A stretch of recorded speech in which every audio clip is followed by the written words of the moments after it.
figures. And I pray and I hope, sana, eto na yun, lahat tayo magstay leveling up. Hindi lang magstay stagnant. You should stay leveling up. Kailangan tuloy-tuloy siya. As a professional teacher and as a Sun Life financial advisor, it helped me not just in the four corners of the classroom, wherein discover ko din ano nga ba yung mga common problems ng isang pamilya. As a former government CPA, I'm now a full-time financial advisor and manager of Sun Life. So Sun Life helped me a lot talaga when it comes to giving more to my family, especially when it comes financially. And I can also take good care of my health kasi grabe yung time freedom dito, yung flexibility when it compares to my former job.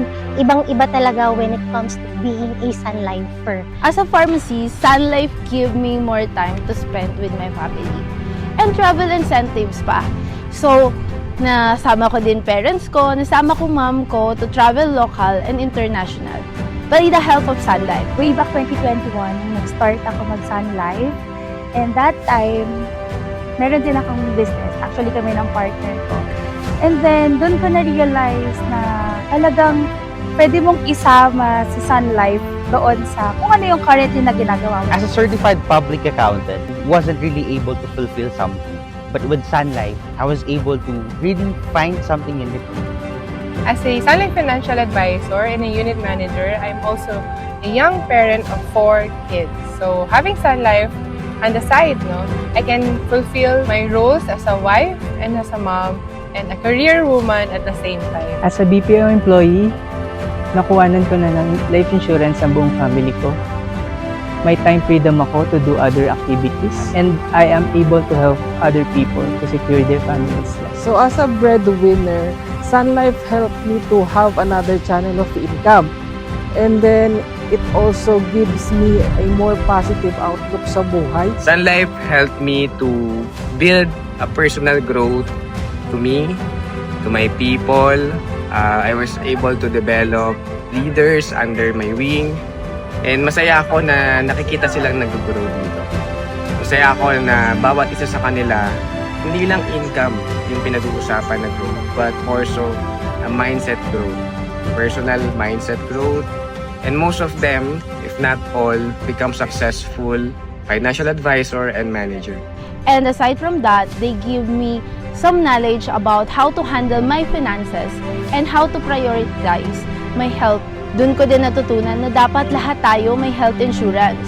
Sobrang hirap pag nasa hospital and sobrang laki ng binabayaran. But with the help of an insurance, especially from Sun Life, natutulungan nito na maging ready tayo, maging secure tayo for what may happen in the future. And also, I can provide more time with my family now, especially I have a child.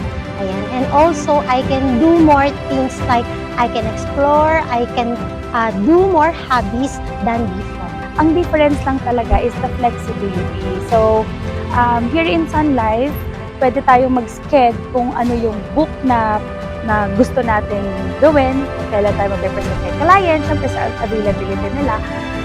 Kaya doon ko na-realize yung difference doon sa former business namin. So dito kay Sun Life, mas natutunan ko din mas makibagay sa tao at mas marami akong natutunan na story din ng buhay nila. So as a Sun Life financial advisor, I can give more time with my kids, having the time freedom, that financial freedom as well, na po-provide ng trabaho natin. And if you're looking for something na to answer your how can you reach your goal, Sun Life is really a great option for you. So I hope this 2026, mas maraming family ang madiscover ang Sun Life at makita kung gaano nga ba kahalaga ang isang life insurance. Kaya kung sa mga gusto din ng mga mas makakilala pa, mas nag-enjoy na mapakinggan yung life story ng ibang tao, talagang swak yung Sun Life para sa inyo.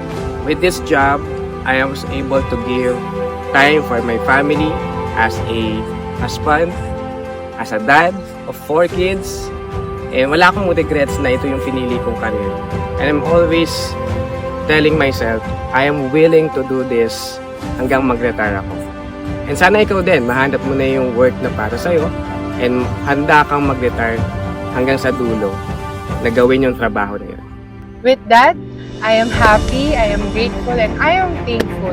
Kaya hindi ako magsasawang gawin to ng tuloy-tuloy. Ano pang iniintay nyo? I encourage you to become a financial advisor today. And I am Benjamin Budino. I am Jolly Bersipat. I am Shannon Magno. I am Angelica Tenorio. I am Lisel Duque. I am Giselle Tolosa. I'm Cam. I'm Jenny Castro. I am ready. And I am ready. And I am ready. And I am ready. And I'm ready. And I am ready. And I'm Brett. And I'm ready for a brighter 2026. For a brighter 2026. For brighter 2026. For a brighter 2026. For a brighter 2026. For a brighter 2026. For a brighter 2026. For a brighter 2026. Once again, I am Jmar Castro, a sales manager, and I am ready for a brighter 2026. See you here for a brighter 2026.